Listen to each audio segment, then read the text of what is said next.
let's make burger patties for today.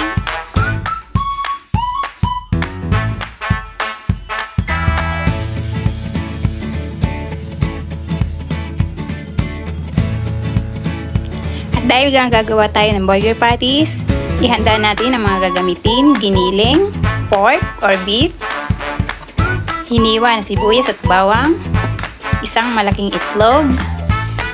Paghalu-haluin lamang, magic sarap na pampasarap.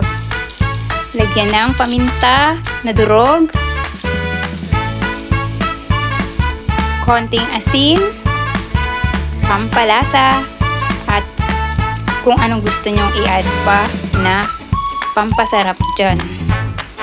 Syempre, kailangan din natin lagyan ng cornstarch. Dahil nga hindi tayo nakabili ng gulay na panlagay dyan, katulad ng carrots or patatas, ay purong karne ang ating gagawing burger patties.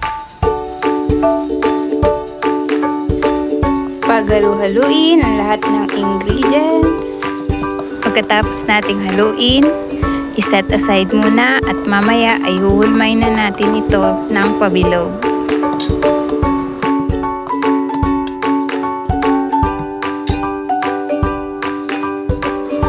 Kumuha ng kawali, non-stick pan, maglagay ng konting mantika at konting butter para pampalasa lang sa ating burger patties. Pag mainit na ang kawali na may mantika, ilagay ang ating burger patties na ginawa kanina at lutuin lamang sa mahinang apoy upang hindi madaling masunog ang labas at luto ang loob. After ng ilang minuto, baliktarin ang burger patties para sa kabilang side naman.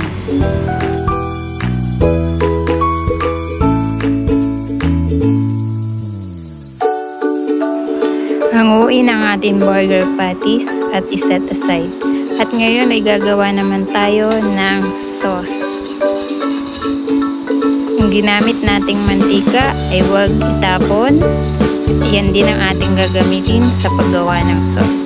Ilagay ang white onion at lutuin lamang ng bahagya. Lagyan ng toyo at konting tubig. Lagyan ng isang kutsarang pulang asukal.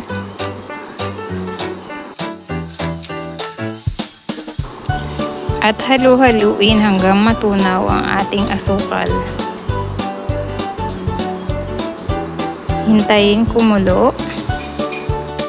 At pagkakulo at natunaw na ang asukal, ilagay ang cornstarch slurry at hintayin nating lumapot.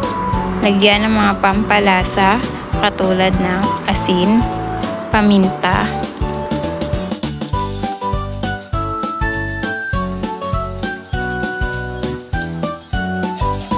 pakuluan lang ng kaunti at tikman, at pagkatapos ay patayin na ang apoy at luto na ito. Kuhanin ang burger patties na pinirito kanina at ilagay ang ating sauce.